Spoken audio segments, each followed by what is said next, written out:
All right, everybody, what's going on? Welcome back to Elevate Your Standards. I'm your host, as always, Derek Lauder. And today I'm joined by another very special guest, someone we've been talking about getting this going on a podcast for a while. I'm very excited to have him here. It's Billy Garton Jr. He's a performer, pro, and D1 athlete. Now he's the proud founder of the You Choose movement, which is all about, I'm going to let him describe it in a little bit, but from how I understand it, it's all about men's mental health and a lot of it involving, athletes as well and helping men find their purpose. And so, well, thanks for coming on, Billy. I appreciate it. Beautiful, brother. Thank you so much for having me. I'm so excited for today. I know we've been trying to do this for a little while, so I'm really excited. Yeah, absolutely. No, it's going to be a good time and people are going to get a lot of value from it because, one of the most, it's starting to get talked about more, but not talked about enough is men's mental health and what goes on, with the society pressures and what we do to kind of combat it. So I'm going to turn it over to you. Why don't you tell me a little bit about your background and then the You Choose movement, how that started, how you got into it and kind of what it represents. Yeah. Wow. I could go in a million different directions here. Right. How it started, as maybe your audience can tell, as you already know, I was born in Manchester, England. I was not born in the United States. I'm currently in San Diego, California, but I was born in Manchester, England, to a father who played professional soccer for Manchester United and a mother who was a professional dancer who traveled the world dancing on ships. So you could say that from a very early age, it was in my blood to sort of achieve and be an achiever. And from the moment I could walk, really, I soccer was part of me. It was everything. It became everything for me very, very quickly. I could kick a ball by the time I was one. I could volley a ball into my dad's hands. I was running around the garden. I had my Manchester United kit. I was watching all the games. I was immersed in it. If there was a world that we live in, and then there was a world within the world, I was living in that world within the world, which was the world of soccer and sports and just being an athlete. Very quickly, what I realized as I grew and we moved here to San Diego, I realized not until later, but very quickly, my entire life and sense of belonging became identified within the sport. I uh, I had heavy anxiety when I was younger. Sixth grade, well, even before that, elementary school was homesick. Every time my parents dropped me off at school, teachers would have to drag me into class. They thought I had a bladder problem because I'd leave the class so consistently to go and see the one teacher who I liked just so I could look at her in the window and feel safe. When we went to sixth grade camp in Cuyamaca, I had a full blown panic attack on the way there. Seventh grade, got wheeled out on a wheelchair, having a panic attack. And then eighth grade was almost the epitome of my panic attacks. The day before Christmas break, something flipped in my brain in homeroom. I remember it so clearly. And my world just went dizzy. And all of a sudden, I was heart beating, full blown anxiety attack. And at that time, I didn't know what it was. No one had told me what it was, what anxiety was, what I had. I thought I was, for anyone who's ever had an anxiety attack, you feel like you're dying when you're in it. Your whole body is shaking. Every piece of you can't breathe. It is one of the scariest things to experience. And I remember they pressed the fire alarm because they didn't know what was going on. And I was getting wheeled out on a stretcher bed. And I looked to my left and the entire school was on the lawn staring at me. Oh my. So that's become the story. Remember that one time that Billy has set the fire alarm off at school and the whole school was looking at him because he was having a panic attack. So those early stages were really me not understanding what was going on in my world. And I found that all I had in those moments was soccer. I could turn to soccer for 2 hours a day and plug in. And I didn't know that I belonged. I knew that I more than belonged. I was the best player in every team that I played in. So I knew that I was needed there. And so everywhere in the world where I felt confused, where I felt lost, where I felt alone, where I felt as though I didn't belong, that emotional bar that was so depleted got made up every day in soccer. Every day I could just plug in and plug in and plug in. And it was like I never had to worry about any of my shit because soccer gave me that sense of fulfillment that I'd always missed. Fast forward to high school, I was 4'11". I had cystic acne all over my face, neck, chest, and back. I was 80 pounds. I had to fudge my weight so I could play on the team. You had to be at least 100 pounds. And that's, as you know, that's right around the time, 13, 14, 15, where girls come into the picture. and you look for a sense of validation in the form of women. Mhm. And very much in the Southern Californian culture, I call it like it's like Baywatch here. Everybody's incredible looking, and I just didn't fit in at all. Right. Um, and so that sense of validation that I was so desperately craving from the world was not being given. All my friends were quote unquote hooking up with girls and going out and partying and having fun. And here's me feeling yet again so lost, so confused, and so isolated. And yet again, plugging my entire being into the sport that I dedicated my life to and finding that sense of belonging, which in many ways I look back on now, that being the cause of why I became such a good athlete, why I became a professional, because I was translating all my pain, all my frustrations, all my anger, all my confusions into this sport. I was Mm. channeling it. Then I got to college, and for the first time in my life, it got taken away. And in that moment was where everything that I'd suppressed my entire life, like a world of emotion, like a tsunami of emotion, came up and presented itself to me at the forefront of my mind. And the questions became, Billy, who are you if you're not a soccer player? Who are you now? Mm. Because if your coach doesn't see your worth and you've created a belief your entire life that the world doesn't see your worth outside of the sport, by that definition, you're nobody. By that definition, you have no worth to the world. And what I've come to believe and what I've come to know is that anything you believe to be true about yourself manifests itself externally. And it did. Loneliness, isolation, suppression, and at its height, massive wave of distraction because I didn't know how to translate my experience. And I see this in so many men now, the men that I work with.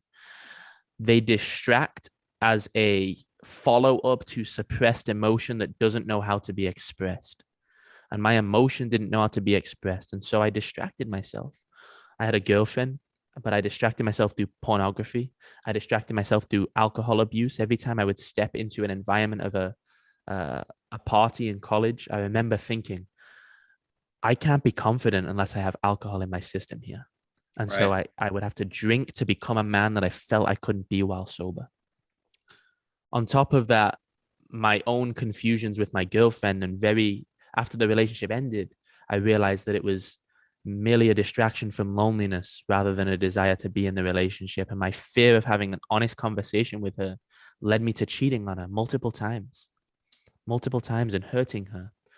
And so the work that I do now in the world as a result of all of this and the past 3 years, the healing journey that I've been on and where I've been over the past 3 years to understand myself and translate this experience, all of it really comes down to me supporting men in identifying their struggles and releasing what they've held onto for so long so that they can rewrite their story and in turn reclaim the man that we all know they were born to be.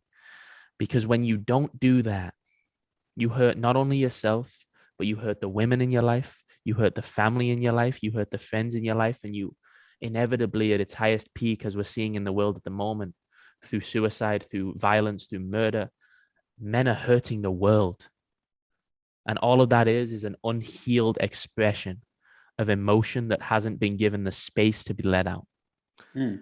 So I know that was a long-winded No, that was overview, great. but that's where we're at. Oh yeah, that's awesome. That is very very vulnerable. I appreciate you sharing all that. And so I want to talk a little, dive more into what you said about you got to college and that taken away from you, right? Soccer, not necessarily like they said you can't play anymore, but the identity of being the best or whatever taken away. And so now having to find something new. So how does that fall into how you, I see a lot of young men attach their whole identity to one thing, whether it's Mm, sports, whether it's entrepreneurship. A lot of entrepreneurs do this. Like they tie their whole identity to how hard they worked that day, entrepreneurship wise. They mm. don't have identity as a father or as a husband or as a boyfriend or as a friend or whatever. And so what do you see in young men? Where do you see the root of some of these struggles coming from? Maybe people that aren't athletes too, just in general, once they hit that age, maybe 18, 19, 20, where do you see that wave of anxiety coming from for most of these young men? Yeah. When your identity is attached to anything that is external to you, you will always have a void. And what I see in all of these men that I work with, most men in the world, is that their identity is so heavily wrapped in something that they cannot control. How hard I worked in the day, you cannot control how you woke up that morning when your subconscious mind has been at work all night. You cannot control in this climate whether you got COVID. You cannot control the external circumstances. And whenever you try to do so, you will always have a void in your life. A mentor of mine, Juvan Langford, shared with me once. He said, Billy, you are not in control, but you are in charge. And that's how I see my identity now moving forward. I'm not in control of these circumstances that are external, but I am in charge of how I see myself regardless. And Yeah. so the work that I do with men is removing the external identifications. You are not that thing. That thing is a piece of you. And what you are a set of core values that you attach yourself to, that regardless of what happens in your life, you know that if you go to bed at night, at the end of the day, you can say to yourself that I remained loyal to those values, and that is enough. For me, presence. If I can go to bed every night and say I was present, I was here today, that is enough. Another one for me, courage. Am I playing at the edge of my comfort zone every single day? Whatever that means to me. That doesn't mean that every day I have to be jumping out of an airplane, but it means that what my capacity is on that day, I am meeting it. Courage. And the final one, honesty. Am I being honest in my relationships? Am I speaking only the truth of what exists on my heart? So many men nowadays were hiding our truth out of fear of being judged, out of fear of being cancelled, which is a huge problem in today's society. And when I attach myself to those three things and my identity can be wrapped in those, I'm always in charge. And when I'm always in charge, I can now fill my cup every day. And as a Right. result of filling my cup, I can now serve the world at a much greater capacity. But that's a great answer. I think that can help so many people finding values to be attached to instead of external things. So how does that help you deal? How could it help people deal? I think that's where my mind goes, is with dealing with mistakes, because we all make mistakes. And especially, I think one of the toughest things can be in entrepreneurship or in anything you're doing, school or whatever, is you make a mistake, but you had good intentions and you can't forgive yourself for that mistake. And I think a lot of what you're talking about ties right into that, because if you can tie yourself to your values, your intentions, your purpose, you can always live and deal with stuff that happens. You're not perfect, but when you tie yourself to your performance and a mistake happens, now you can't get over it. And so what do you see that problem with people? How do you address, I guess, how men have a hard time getting over mistakes that they make? Yeah. There's a few ways that I could take this here. I think the first one is, again, anytime there's anything, your worth is defined in something external to you, you will always have a void. And so mistakes for me were always how I saw mistakes and how I dealt with them in my life for so long were a result of how I define my identity. If I make a mistake on the soccer field, that's a reflection of my worth, because my worth is defined in my ability as a soccer player. So of course my mistakes are going to translate in that way. Of course they're going to hold so much weight in the world, because who I am to the world, if someone were to ask me who I am, I'm Billy the soccer player. And my family knows me as Billy the soccer player. And my friends know me as Billy the soccer player. So if I don't perform as a soccer player, I don't perform as a man.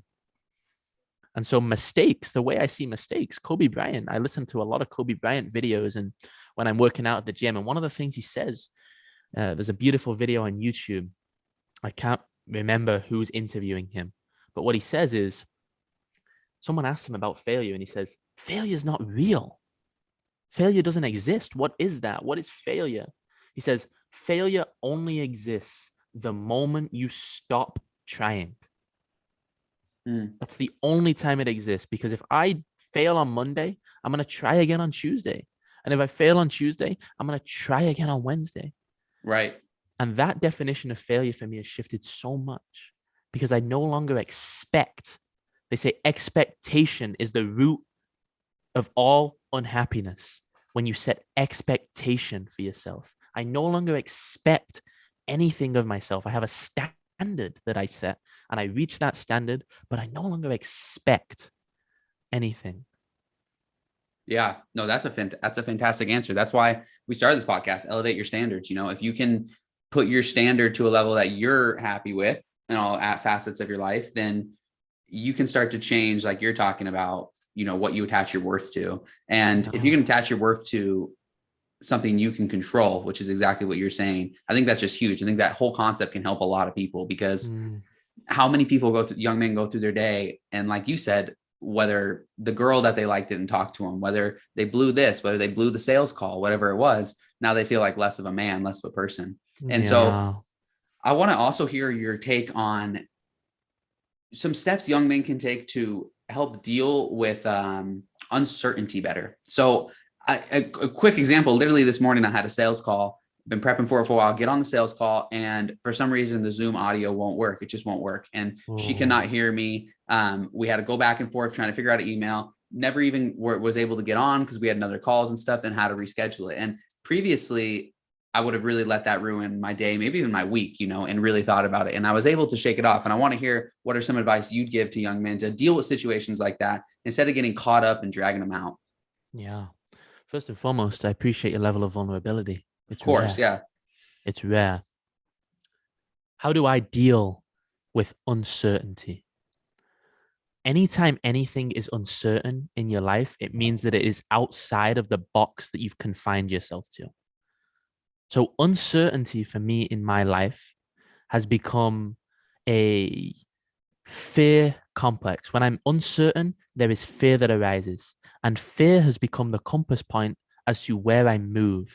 Because I know that when I move with fear, I am stretching, I'm growing the box, right? Anytime we hit this level of uncertainty, what it's saying is there is something that is touching the edge of our mental box, right? Hmm. We haven't experienced this before. So for you, for example, on the Zoom call in the past, why this would have ruined your day, because there was an identity that was wrapped in maybe how much money you made, maybe Right. how much, whether you had to get that sale for the day.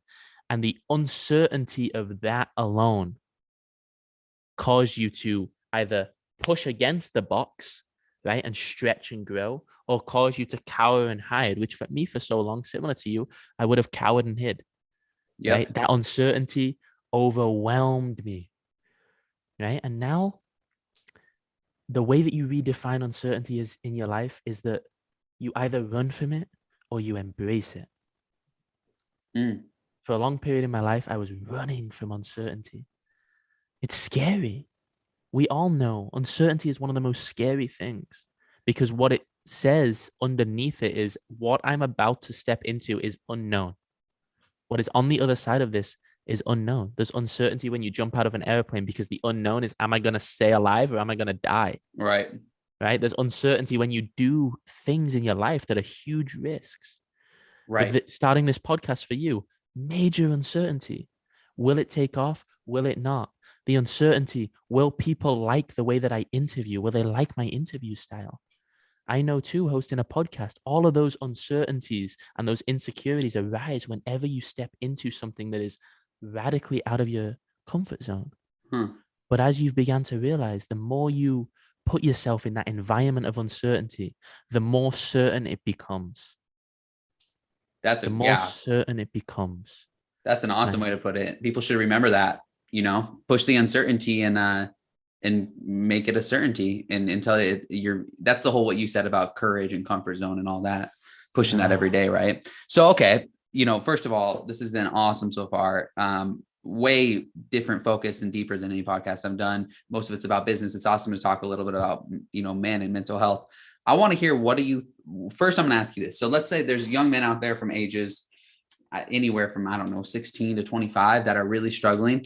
What's an actionable step they can take today if they're feeling anxious, if they're feeling a little overwhelmed, they feel a little, I guess the way I could describe that I felt was like a treadmill. I was running on a treadmill that faced a new direction every day. It was like I was mm, standing in place, but I didn't know where to go either. So what is the actionable step young men can take? another thing one of my mentors shared with me, he said, those who are the most successful sit at the feet of the most people.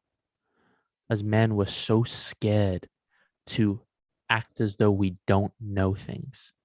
And because of that, we create this rigid dimension as to how we can move through the world. When we're sat in our anxiety, when we're sat in our fear, when we're sat in our loneliness, confusion, isolation, we're so afraid to ask. We're so deeply afraid to turn to anybody. And as I shared with you about honesty before, and just be honest. That alone can solve so much in your life. I know for myself, for the longest time, when I was in college, I had a girlfriend, I had my teammates, I had coaching staff, I was a D1 athlete, I had friends, I had teachers. From the outside looking in, I had it all figured out. Yet I felt the exact same way you just described. A treadmill that every day was sending me in a different direction. And at the same time, I wasn't asking questions because I was so deeply afraid of what my questions meant. I didn't want my girlfriend to see me as weak. I didn't want my coaches to give me less playing time. I didn't want my teammates to not speak to me or not invite me to things anymore because of what I was feeling. I didn't want the friends in my life to think that Billy's this Debbie Downer who's talking about his experience all the time. And as a result of that, I held within. And one thing I've learned is that anything you resist persists. And boy, did it persist in my life. And it got louder and louder and louder until it got so overwhelming that I couldn't help but call the mental health hotline. I couldn't help but break down, which is the case for so many men. They break down because I've been turning to these unhealthy coping mechanisms for so long. And if you're a man listening to this right now, a young man listening to this, what I would say is reflect on what you're doing and ask yourself if you're happy with the actions that you're taking in the world. And if the answer is no, then how are your actions relating to your internal experience? If that's disconnected, then something's wrong. Yeah. And when something is wrong in that regard and you choose not to speak, this is where you choose came from. The entire movement, the tattoo I have on my wrist, you choose first and foremost the courage to be honest. C and H in choice, the choice acronym that we have, the courage to be honest is the first step to change in any man's life. You have to have courage to be honest, to speak up about what is going on in your experience, even if you don't know. Yeah. That's awesome. I think that honesty and what you said right there, me looking back, now that I can look back and connect the dots, was one of the most important things. And I completely agree with you. I think young men should, and really it's being honest with yourself is a big part of it. I know that for a while, and this happens to a lot of young men, I think, is that you can talk yourself out of what you know is true. Like with discipline, the way we describe discipline is it's doing what you know you should instead of what you want to. And I think a lot of men know how they should be acting, how they should do something, but until they can, it's not that they're thinking, oh, I'm going to act a different way. It's they're not honest with themselves that they know the answer, And so, okay, I want to try to ask you questions that you don't get asked a lot. So there's a couple that are a little different here. So I want to know your opinion on this and I want to hit it from all angles. You talked earlier about how, well, first I'm going to frame it like this. Young men, when they get hit with this wave of anxiety, with this wave of, it happens in everyone's life. I see it especially in like young men who are out really ambitious, high performing. They make a mistake. They can't deal with it. They have all this anxiety, all this stuff. And there's outlets. For you, it was soccer. Now, you said yourself, part of that, it's shame, it's inside, whatever it is, drives you into that outlet. And it creates a lot of performance in that outlet. One of the reasons you said that maybe, helped you go pro because you were always in there doing it. And so where's the line between healthy and non-healthy outlets? Like I'm going to give an example with sports betting. So my outlet when I get anxious is always been sports betting. I didn't realize it until a year ago. Luckily, I'm the type of sports bettor that doesn't like to lose a lot of money. So it's low risk, but I'll find myself, if I'm super anxious, I'm like, oh, it's okay. At least there's a game tonight. I can lay like $5 and enjoy the game for like 2 hours and just that kind of be my happy place. Now, where does the line draw on like between healthy outlets and non-healthy outlets? Because, that comes from my love of sports my whole life and that. And so, but a lot of people, their outlet is something else. It's either working out. Maybe it's something bad though. It could be alcohol. It could easily be drugs. And so outlets take all kind of forms. And how do you help men diagnose what's healthy and what's not for ways to get out of their mental states? Yeah. Well, the line is exactly what you just shared. The line is where you're crossing the unhealthy versus the healthy outlet. I know what you just described there. You get an adrenaline rush when you put a bet on. And as 100%. men, our masculine tendency is to crave adrenaline, right? What I felt stepping onto a soccer field in a game that needed me was a massive adrenaline rush, right? And at the same time, I'm pouring out my anger. Instead of fighting somebody at the bar, I was going and playing a soccer game, right? So for a long time, soccer was my healthy outlet. It was a Yeah. healthy outlet, right? Where it becomes unhealthy is when you don't use the outlets that are supporting you in releasing, and instead you use them on the world.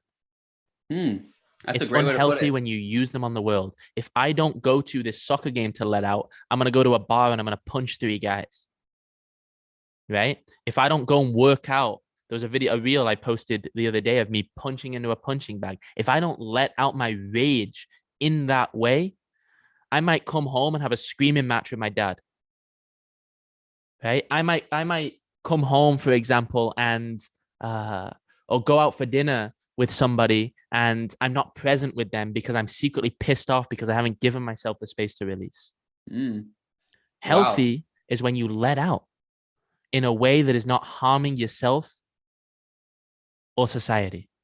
Unhealthy is when you let out in a way that is harming yourself or society. Unhealthy for me for a long time was cheating on my girlfriend. I harmed the girl that I loved at the time. Unhealthy for me was drinking alcohol because I felt that there was a man that I became when I drank alcohol. That was not helping me in the world. Unhealthy for me, watching porn as a way to hide behind my insecurities surrounding women. Totally. Healthy was soccer for a long time. And then Yeah. soccer disappeared. I didn't have any other ways of healthy processing. And so everything that I just described to you continued to heighten. Mm, right. Because those still existed. The alcohol doesn't go away. I mean, it's the way society's set up. The unhealthy outlets are unfortunately a lot easier to access sometimes. And they're also a lot, they take a lot less effort to do compared to go work out, compared to pour yourself a drink. And so What I want unhealthy to touch on in outlets. that regard, though, is it's all easy. It's all easy. This is where you choose comes in. We convince ourselves in the world that it's a lot easier to do one thing than to do another. It's all easy and it's all hard. People say it's Mm, all hard. I'll put it in that context for this audience. It's all hard. yeah. Drinking alcohol and waking up hungover is hard. Right. Watching porn and feeling guilty after you've done it is hard. Cheating on your girlfriend and having deep shame around it for 3 years is hard. Going to the gym and working out and crushing a workout for an hour is hard. Choose your hard. Right. Right. And choose when it takes place. It sounds like on a lot of the negative vices, the hard takes place after, and the retrograde of it, the look back, the shame, the feelings that come, where on the proactive side, almost no healthy outlet. Like my healthy outlet is absolutely working out. Fiction reading has always been a healthy outlet of mine. Like I I can read love it. business books all day, but eventually you just like your mind still hits the wall where you just need a story. Yeah. And those outlets, though, sometimes they're a little bit more difficult to get started. It's like the procrastination paradox. But once Yeah. you do, and after, you feel good after you've hit a healthy outlet. And there's For almost sure. no better feeling than when you're faced with that choice of you're unhealthy or you're healthy. I almost think everyone has one of each that they know. We And all you do. choose the healthy versus the unhealthy. When you make that choice over and over and over again, it builds such a strong confidence in yourself, which goes back to being honest with yourself and exactly what you said. Exactly that, brother. You Yeah. choose exactly that. The more choices you continue to make in alignment with yourself, people so often are so focused on the man they desire to become, not the next step, not the Mm, next choice. And what we preach is just make the next choice and yeah. then make it again and again and again. And you'll look back. They say you can't connect the dots moving forward. You can only connect them moving back, looking back. So just make the next choice and you'll Yeah. look back in 6 months as an entirely new man. And it's crazy how true that quote is. Whenever you look back on something, you see where everything lined up and how it lined up and how it made it happen. No, that's awesome. So, okay, here's another question for you. And this one I'm really curious about because it might come into your athlete side. I have no idea when in your life you're going to answer this. So, what do you view as the biggest fork in the road moment for your life where you feel like you could have gone left or right? You chose left. And because of that, you're here where you're at. And right, it doesn't have to be that right was a bad path, right could have been something just completely different. It doesn't necessarily have to be bad, but what do you see as that fork in the road moment where you look back and sometimes you're like, it almost gives you that sense of a little bit of like, whew, because you're like, dang, my life would have been like, I'm glad I chose this because wow, that moment could have really thrown me on a different direction. Yeah. Yeah. The truth is, there's been so many in my life. And what I'll do is I'll touch on the one that I feel has been the most potent. In fact, if it's cool with you, I'll touch on two. Yeah, absolutely. Love to hear. I'd love to touch on two. And I think for me, it is less about, oh, I'm glad I made that decision because my life would have looked different, and more about, I'm proud of myself for making a decision that was so tough at the time. Okay, yeah, I I'm would proud love of to hear. myself. So the first one was when I was at college. I was 18. I'd been at college for 18 months. My entire freshman year and the first semester of my sophomore year. I had a girlfriend who I'd been dating for a year and a half, um, but I was unhappy. I remember my sophomore season in the fall, my team had just won a game, and my house, the house that I was living in, was the party house. Right. So after every game, every home game, there was six of us that lived there, me and five other soccer players. And after the home games, the whole school, because we didn't have a football team or a baseball team. We had a baseball team, a basketball team, but soccer was the main sport at the University of Portland. So we got like 5,000 fans at the game, and everyone would come to, a lot of people would come to our house after for like a massive party. And our team had just won. And I remember, with my entire worth wrapped in the sport, I hadn't played in the game. I was gutted, gutted. And I remember walking home, and I was on the phone to my dad. And I got home, and my girlfriend was upstairs in my room, and I sat outside on the curb outside our house, and there was people walking past, beautiful girls walking in, guys smiling, laughing, happy. And I was sat there on the phone to my dad, bawling in tears, bawling in tears. And I remember saying to him, because I couldn't, again, the confusion, I didn't know what was going on in my life at the time. I remember sat there on the phone, and I said to my dad, I said, in this broken, like, emotional tears streaming down my face, where I said, Dad, I can't do this anymore. I can't do this anymore. And he said, you got to make a decision then. What are you going to do? And I said, I don't know. And then we put the phone down.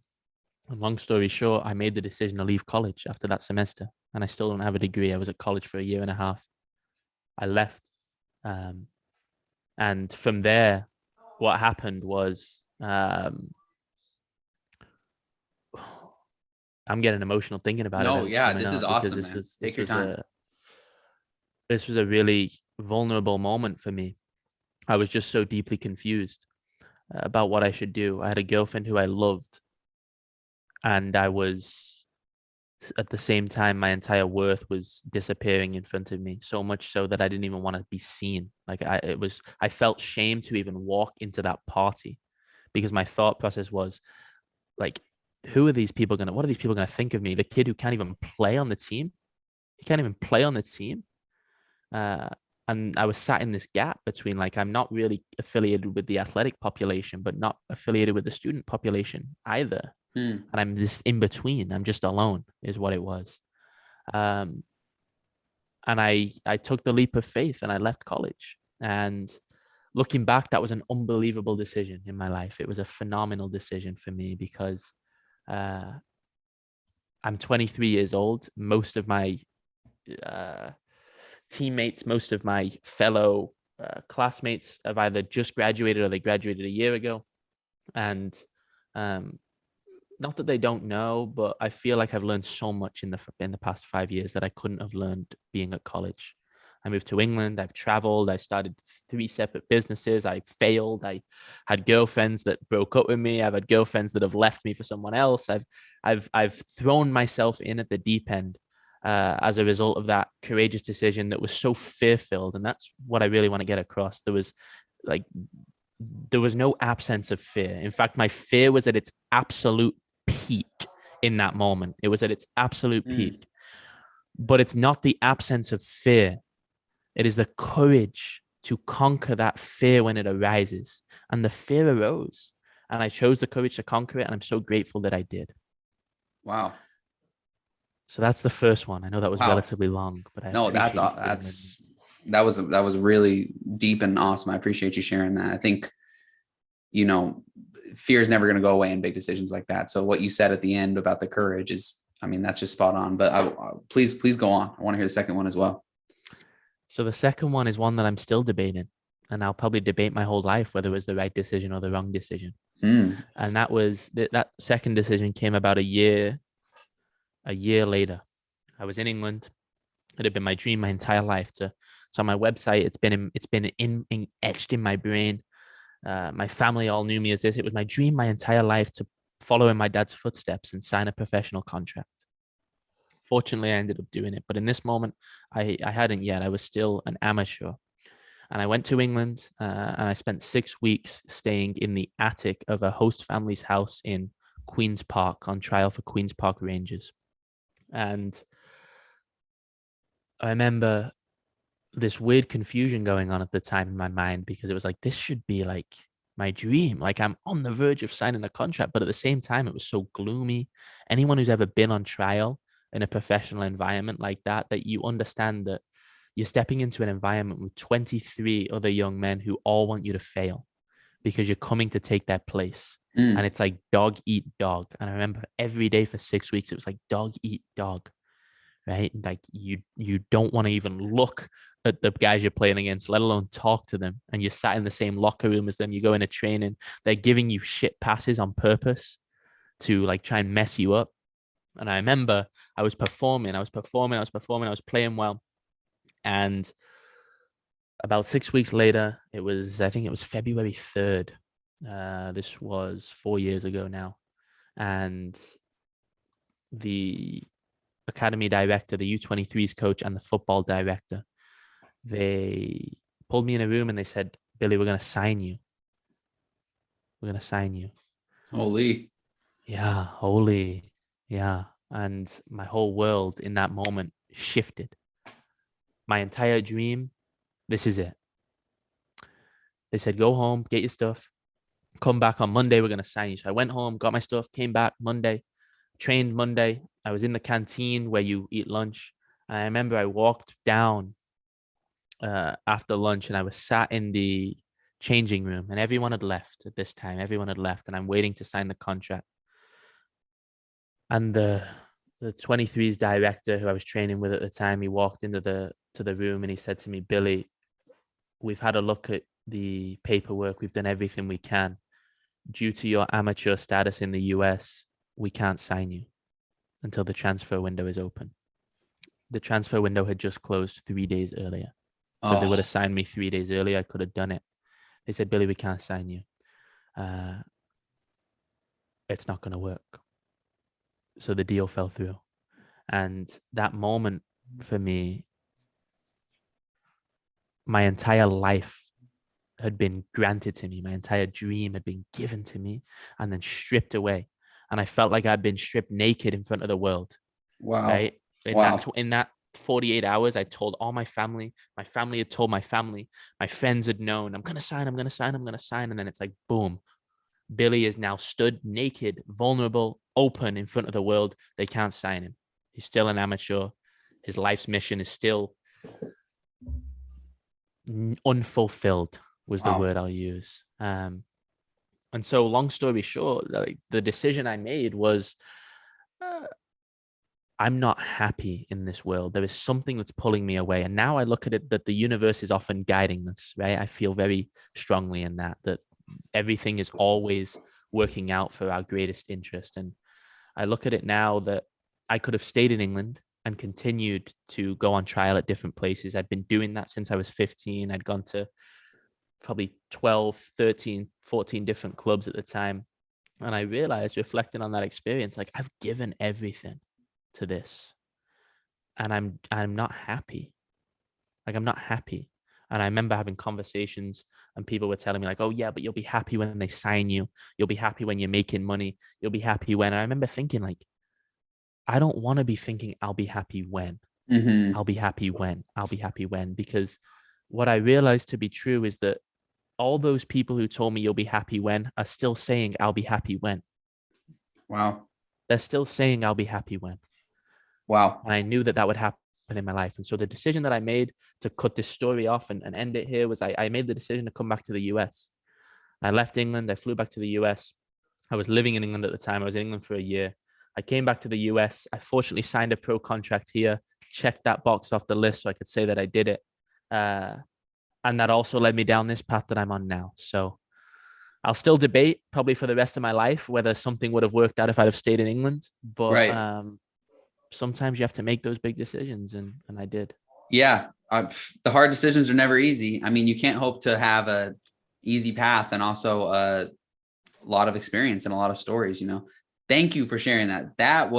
Both of those were extremely insightful. And the second one in particular, I mean, I know people out there who have felt like that, like they think they have something and it's taken away, and it can take years for people to literally get over that, because it's the motivation to start again. Once you feel like you went all the way and then got it taken, it's like coming second place. It's like, in a game show or something where you got to stand there and like act like you're happy for the winner, knowing that, you have to go all the way back from the start to even get to that chance again. And so first of all, that was an awesome story. Thank you for sharing. I think that, thank you for holding space, brother. Thank you for listening. Yeah, 100%. It impacted me personally just because, it makes it, whenever you hear other people's struggles and other people's stories, it helps put your own stuff into perspective. And I think the main thing I see in young people in business, young men, is they turn little problems into these huge, like, life problems. Like, a lot of the stuff that people do isn't that serious. It's business.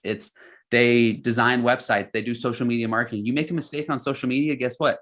You fix it. You're not dealing with people's lives. They act like they're defense attorneys and they have, clients going to jail or something, which there's people out there who do, and they have a lot to deal with. And so keep things in perspective. And I love what you said about happiness, because like the whole happy win thing, that's most people's problem, right? If someone's telling you that you're going to be happy when you're doing this, I've never met anybody who's like, after this day in my life, I've been happy since. You don't hear that ever. People are always either looking at themselves, in my opinion, as the victim, or they're chasing something greater. And so you have to learn happiness on a day-to-day basis, and I really think that everything you've said on this podcast has been extremely insightful. So I just want to thank you again before we wrap up for coming on and being so vulnerable.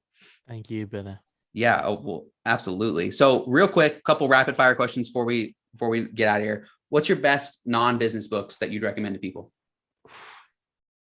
Non-business, I don't know if you can consider this one non-business because it's taught me so much in my business, but The Alchemist is a book that I recommend to everyone. I don't know if you've read it. Absolutely. Love that book. Yeah. Do we consider that a non-business book? I think that's a non-business book. Yeah, that's non-business for sure. Okay. Well, The Alchemist is the most insightful book about the journey of a young man that I think I have read in my life. What's your main takeaway from it? My main takeaway from it is that life is showing you omens. Life is presenting you omens in your life. You just have to open your eyes. Totally.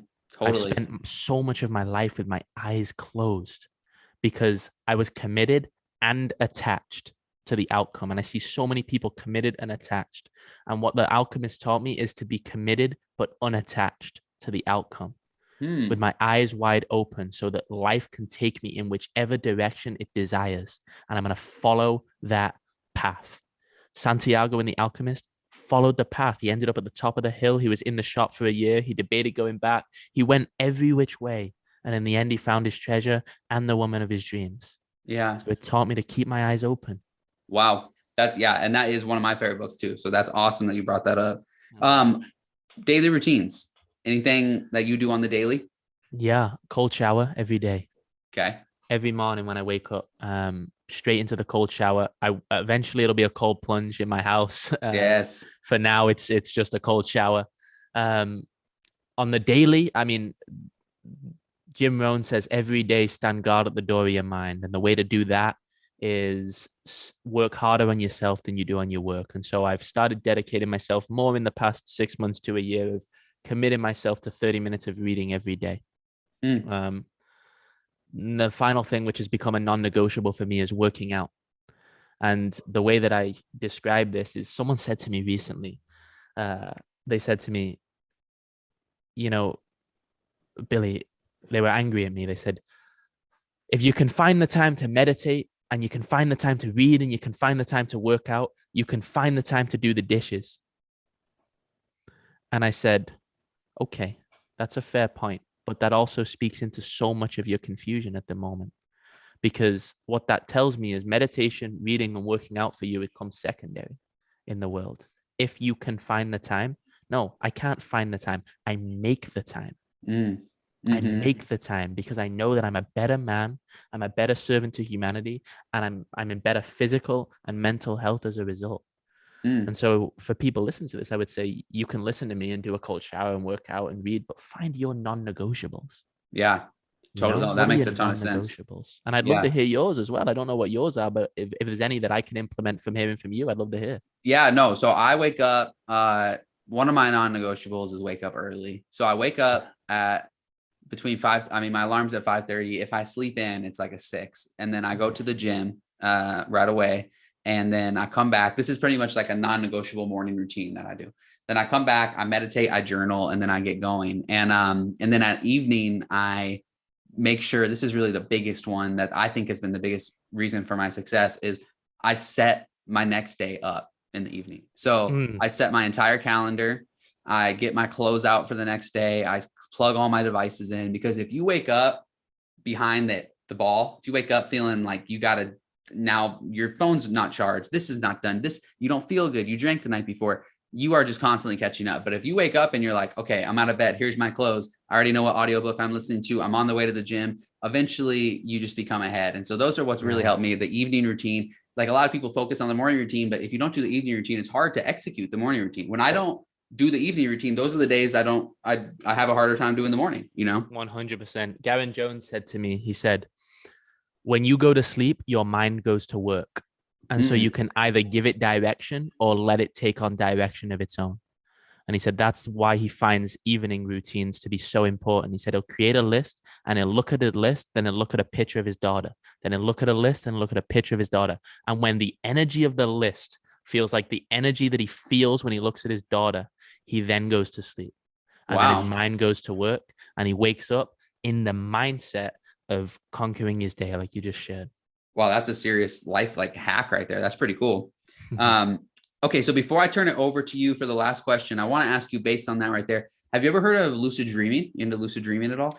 I have, but I want to explore it deeper, but I haven't. Okay, you should. So when I was in, I got really into it in high school. That was my first thing I ever did, was I wrote a book about lucid dreaming, a fiction book. But that goes directly to what you just said about putting your mind to work at night, because lucid dreaming is what it is, for anybody who doesn't know. It's a concept of becoming conscious in your dreams, and then you can control them and what you do. And as you get better, you can create scenarios in your dreams that you need to practice. I guess you could say, like athletes could shoot jump shots if they wanted to. For me, it's high pressure calls, big calls, performances, stuff like that. You can recreate that in your dreams and really actually put your sleep to work. So I just want to touch on that because you brought it up. Wow. It's interesting. That's cool. That's check cool. it out. Really good book is Gateway to the Inner Self. Because one of the coolest things about lucid dreaming is you can talk to your subconscious. So if you're in a lucid dream, you can say, show me something I need to see. And your dream will change around you. The part of your brain that you don't have access to will show you stuff. And it's a direct link. So it's what's the gateway? What's the book called? It's called Gateway to the Inner Self, A Guide to Lucid Dreaming. And that's not mine. That's just the best book I'd recommend. That one's on, it's on Amazon. I'm going to read it. Yeah, that is awesome. Okay. So last question, we'll wrap it up with this. What are your main goals for the You Choose movement for yourself over the next 2 to 3 years? Where do you want this thing to go, and what can men do to get involved? Yeah, great question. Our goal within the You Choose movement, I'm going to share the business goal and then my personal goal. The business goal is we want to have a men's group on every university across the US within the next 5 years. The reason we find this to be so important is the suicide rate in men right now in college is 4 to 6 times higher than that of women. Oof. Men in college report that over 50% of them say they feel deeply alone. 1 in 5 men say they don't have a single person to talk to. And like you shared there when I was telling those stories and you're able to find yourself in the essence of stories, we believe that storytelling is a key to helping other men find themselves in the shoes of other people so that they can understand, first and foremost, that they're not alone. And secondly, that they have a group of brothers around them who are navigating similar things. And connection has proven time tested to be the key and the base groundwork to healing, deep connection. So, our business goal is that we want over the next 5 years to have a men's group on every university across the United States. And where that begins is that begins this next year. We've built a program. We've tested it virtually over the past few years. And we're now bringing it in person starting in August with our first 2 universities. We're going to pilot the program. And then from there, we're rocking and rolling. That's So awesome. That's yeah, awesome. that's the business goal. Wow, my personal goal. I have a dream to be speaking on stages all around the world. That's my goal. I feel I'm getting stronger and stronger and stronger at that. But my personal goal really is to translate through the You Choose movement such a strong core belief in those 2 words, you choose, that millions of people have it etched on their brain, on their heart. And fortunately, as we've begun to see, people are starting to get it tattooed on their body. And if a message can speak into people with that much belief and power and resonate so much that it gets people out of a situation that I don't even have to be in that environment, they can now have something that sticks with them throughout their life. And that's a result of my mission. I mean, I think my life work would be complete if that became the case. That's an awesome answer. And I'm excited to see what you do with this thing because I have no doubt that it's going to grow in a great way. And I'm truly excited. What can you say what 2 universities they're going to be debuting on yet or not yet? Well, we're about to sign the contract Okay. at the end of June. When I can, if I come back on this podcast, I'll announce it to the heavens. But for now, I will. I can't say it out loud. No, that totally makes sense. And if you guys are listening to this, I don't know, this might come out closer to that date. So make sure you go check out Billy on Instagram, Billy Garton Jr. You can go to his website too, billygartonjr.com, which is an awesome website, by the way. I checked it out. Thank so you, brother. Yeah, absolutely. Yeah, other than that, I really appreciate you coming on, being this vulnerable. This has been an amazing talk. I think men of all ages get a lot from this. And I just can't wait to share it with my audience. So I'm going to get everything going as far as, going through this, taking all the best clips out, getting those ready. But also this whole podcast will of course be for everybody who's listening. It's on YouTube. It's on Apple Podcasts. If you're just listening and you want to watch it, go to YouTube, check it out, and then go to our Instagram pages too, because you'll be able to see the clips of us actually interacting, which adds a lot to it. So thank you again, Billy. I appreciate it. Anything before we go? I just want to say thank you. This was a really, really cool interview, and I appreciate you giving me the space to really go back into my own experience. It's not often that we get the chance to reflect, and I got emotional at times today just thinking, and I appreciate you giving me the space to do so. Absolutely. Thanks for coming on, and you're always welcome back. I'm actually looking forward to part 2 because you'll definitely be back on here. Thank you, brother. Appreciate Of course, it greatly. man.